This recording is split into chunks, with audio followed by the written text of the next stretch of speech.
اسلام آباد high court کے حکم پر عمران خان کو اٹک جیل سے اڈیالہ جیل منتقل کر دیا گیا۔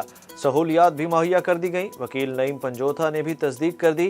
چیف جسٹس اسلام آباد ہائی کورٹ نے ریمارکس دیے کہ قانون کے مطابق اسلام آباد کے انڈر ٹرائل قیدی کو اڈیالہ جیل میں ہونا چاہیے۔ چیئرمین پی ٹی آئی کو اڈیالہ جیل شفٹ کریں۔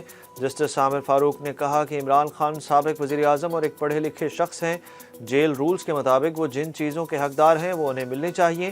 ایسا نہیں ہونا چاہیے کہ چیئرمین پی ٹی آئی کی کوئی حق تلفی ہو۔ نکاح کیس میں عمران خان کو 2 اکتوبر کو عدالت کے سامنے پیش کرنے کا حکم دے دیا گیا۔ چیئرمین پی ٹی آئی اور بشرا بی بی کے خلاف غیر شرعی نکاح کیس کی سماعت ڈسٹرکٹ اینڈ سیشن کورٹ میں سول جج قدرت اللہ نے کی۔ سپرنٹینڈنٹ اٹک جیل کا خط بھی عدالت میں موصول ہوا، جس میں چیئرمین پی ٹی آئی کو سیکیورٹی وجوہات کے باعث عدالت پیش کرنے سے معذرت کی گئی۔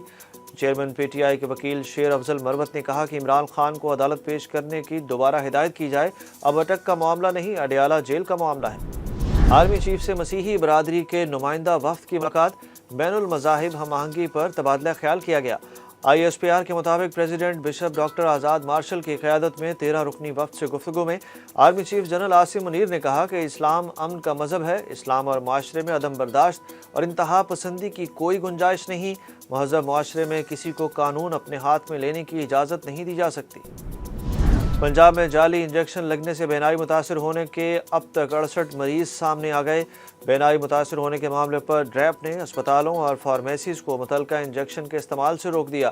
ڈرگ ریگولیٹری اتھارٹی نے تاحکم ثانی متعلقہ انجیکشن کی فروخت بھی روک دی۔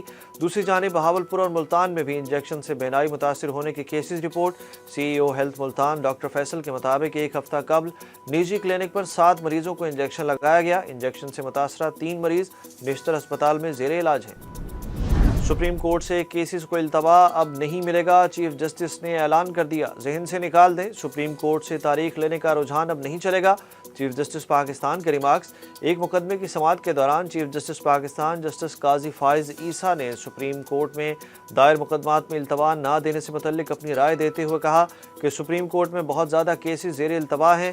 کسی بھی کیس میں ایک تاریخ پر فریقین کو نوٹس جاری ہوگا اور اگلی سماعت میں دلائل پر فیصلہ ہوگا۔ ان کا کہنا تھا کہ یہ پیغام سب کے لیے ہے کہ اب مقدمات میں التوا نہیں ملے گا۔ نواز شریف کے استقبال کے لیے کمیٹیاں تشکیل، اہداف مقرر۔ نون لیگ کے بیرون ملک تمام سینیٹرز کو 3 روز کے اندر وطن واپسی کی ہدایت کر دی گئی۔ چیف آرگنائزر مسلم لیگ نون مریم نواز نے پنجاب، اسلام آباد، آزاد کشمیر اور خیبر پختونخوا ویمن ونگ کی کوارڈینیشن کمیٹیاں بھی تشکیل دے دیں، جبکہ سابق وزیر داخلہ رانا ثناءاللہ نے تمام پارٹی رہنماؤں کو 21 اکتوبر سے پہلے بیرون ملک سفر سے منع کر دیا۔ لاپتہ صحافی عمران ریاض 4 ماہ بعد بازیاب بحفاظت گھر پہنچ گئے۔ سیالکوٹ کے ڈسٹرکٹ پولیس آفس حسن اقبال اور عمران ریاض کے وکیل میاں علی اشفاق نے بھی اس پیش رفت کی تصدیق کر دی۔ ان کے وکیل میاں علی اشفاق نے دعویٰ کیا ہے کہ عمران ریاض کی جسمانی اور ذہنی حالت بہت زیادہ اچھی نہیں ہے، وہ صدمے کا شکار ہیں اور گزشتہ 4 ماہ میں ان کا وزن بھی کم ہوا ہے۔ وکیل نے بتایا کہ بازیابی کے بعد ان کی عمران ریاض سے 3 گھنٹے طویل ملاقات ہوئی۔ جب وہ مکمل صحت یاب ہو جائیں گے تو ہی ان کی ہدایات پر عمل کر کے قانونی معاملات کو آگے بڑھایا جائے گا۔ بشرا بی بی کے سابق شوہر خاور مانیکا ملک سے فرار ہونے کی کوشش میں گرفتار۔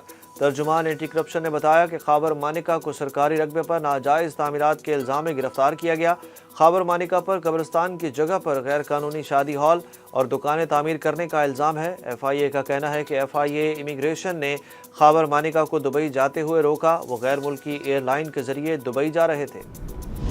قومی اور صوبائی اسمبلیوں کی موجودہ نشستیں برقرار رہیں گی۔ الیکشن کمیشن آف پاکستان کی ڈی لمیٹیشن کمیٹیوں نے ابتدائی حلقہ بندیوں پر کام مکمل کر لیا۔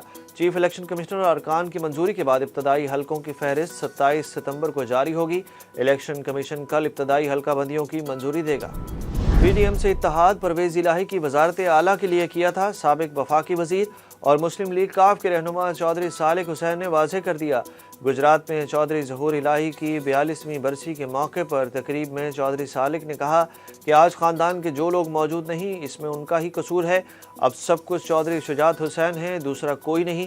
جبکہ میڈیا سے گفتگو میں چودھری شجاعت حسین نے کہا کہ الیکشن ہونا نہ ہونا بعد کی بات ہے، پہلے ملکی حالات ٹھیک ہونا چاہیے۔ پرویز الہی پر کبھی تنقید نہیں کی، ان کے لیے دعا گو ہوں۔ جبکہ چودھری شافع حسین نے کہا کہ کاف لیگ اور نون لیگ نے سیٹ ایڈجسٹمنٹ کے حوالے سے کمیٹی بنا دی ہے۔